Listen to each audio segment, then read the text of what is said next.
Pemirsa, kembali lagi di Resep Ilahi, masih bersama dengan Dr. Sukima Rusli. Tadi sudah dijelaskan pemirsa tentang imunisasi itu adalah proses pembentukan antibodi dan itu merupakan sunatullah, karena kalau tadi dijelaskan tadi ya, ada di specific immunity itu sendiri begitu dokter, di mana tubuh kita kemudian menjadi pandai dan mengenali si musuh begitu. Ini hebat sekali, karena kita sebagai manusia saja kadang suka nggak tahu bahwa ada musuh depan mata. Tapi kemudian tubuh luar biasa begitu ya, dengan ciptaan Allah Subhanahu wa taala dan juga atas kuasanya mengetahui dengan pasti ini adalah musuh yang kemudian harus segera dilawan, dan itu berasal dari antibodi yang kita miliki. Nah, dokter boleh jelaskan lebih spesifik lagi nih terkait dengan specific immunity. Tadi kayak baru sedikit deh disinggung. Oh iya, benar Irma. Terima kasih Mbak ya. Saya ulang sedikit Irma, ini kayak kita belajar ya. Betul. Imunisasi di atas. Oke. Proses pembentukan kekebalan tubuh. Ini sebenarnya dibagi dua. Baik. Dibagi dua itu. Imunisasi aktif. Ada imunisasi pasif. Nah, tadi saya belum sebut ya. Belum. Imunisasi aktif dibagi dua lagi. Oke. Ada imunisasi alami, ada imunisasi yang dibuat. Nah, imunisasi alami adalah kekebalan tubuh terbentuk akibat infeksi yang terjadi secara alami. Jadi orang ini sakit. Orang sakit, menderita, walaupun demikian dia ada keuntungan. Antibodi terbentuk dalam badannya. Yang imunisasi buatan, ini vaksinasi. Oh ya. Nah, ini vaksinasi. Jadi infeksi alami mikroorganismenya diganti oleh ilmuwan dengan mikroorganisme yang sudah mati, yang sudah lumpuh atau hanya bagian tubuh dari mikroba itu. Ditaruh dalam suatu cairan yang disebut vaksin. Baik. Nah, ini disuntikkan ke orang. Jadi tubuh orang itu sistem pertahanan tubuhnya tertipu. Kata ini musuh yang benaran. Ya, walaupun tertipu, tubuh tetap membentuk antibodi. Tetap terbentuk memori. Nah, itu vaksinasi. Baik. Nah, jadi yang aktif ini yang alami. Terinfeksinya dan dibuat. Yang pasif itu ilmuwan lagi yang bekerja. Dia udah bisa membuat antibodi yang diberikan kepada orang yang sakit. Oh, sudah dalam bentuk antibodinya. Ada, Irma pernah dengar kali terapi konvalesen pada penderita corona. Belum pernah. Banyak terjadian. Jadi orang yang udah sembuh diambil darahnya, tentu diolah demikian rupa ya. Itu dalam darah orang itu sudah ada antibodi. Nah, diberikan kepada orang yang sedang sakit. Oh ya. Nah, itu namanya imunisasi pasif. Oke. Oh, sekarang itu banyak juga dicari dokter pada penderita corona yang sedang membutuhkan. Iya, kan itu banyak. ya maksud terapi itu. Bisa bersedekah. Orang-orang yang sudah punya kekebalan tubuh bisa bersedekah. Ya carilah pahala untuk akhirat nanti. Betul. Kan Itu hikmah lah ya, itu hikmah. Hikmah. Benar. Nah, begitu.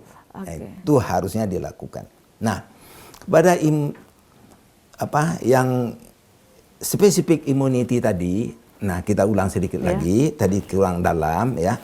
Itu terbentuk kerja dari limfosit T dan limfosit B yang kita omongin tadi. Jadi ada 3 keuntungan tadi itu di sana. Satu, limfosit T itu memiliki kemampuan memfagosit atau memakan atau membunuh meningkat. Yang kedua, kemampuan memori, mengingat. Yang tiga, pembentukan antibodi. Nah, antibodi ini adalah sejenis protein yang disebut imunoglobulin. Dalam tubuh manusia itu ada 5 macam. Imunoglobulin M, ini molekulnya besar. Ini biasanya terbentuk waktu infeksi baru datang. Imunoglobulin G, nah ini yang sering berlangsung untuk jangka panjang. Itu ada lagi imunoglobulin A, D, dan E. Ada 5 imunoglobulin terbentuk. Tapi yang berperan banget untuk masa datang tuh imunoglobulin G. Nah, itu dia. Itulah antibodi tadi itu. Tapi dokter, tadi kok dikatakan ya, ketika orang kemudian terinfeksi dan menjadi antibodi yang aktif tadi ya, bagian dari imunisasi aktif tadi begitu ya, yang terbentuk karena adanya infeksi. untuk jangka panjang kemudian sehingga dia bisa mengenali musuhnya. Ya. Tapi bagaimana dengan penyakit-penyakit infeksius yang kok malah kambuh? Apakah karena ini tidak dikenali? Ini bagaimana, dokter? Nah, itu dia. Itu yang penting. Jadi pembentukan antibodi tadi, ya itu tidak selalu maksimal atau selalu optimal atau cukup terhadap masing-masing mikroorganisme itu. Misalkan bakterinya Salmonella, itu menyebabkan demam tifoid atau tifus kata masyarakat. Itu cuma lama tahannya dalam darah manusia. Infeksi morbili, ya, yang sering pada anak-anak itu, campak, itu katanya tahan lama. Akibatnya dalam program imunisasi ada namanya program ulangan, pemberian booster. Nah, diulang. Konon kabarnya, corona katanya umurnya mungkin cuma 6 bulan. Setelah 6 bulan antibodi menurun sendiri. Nah, harus vaksinasi lagi. Oh iya, makanya untuk para... Tapi itu belum teliti benar. Belum ya.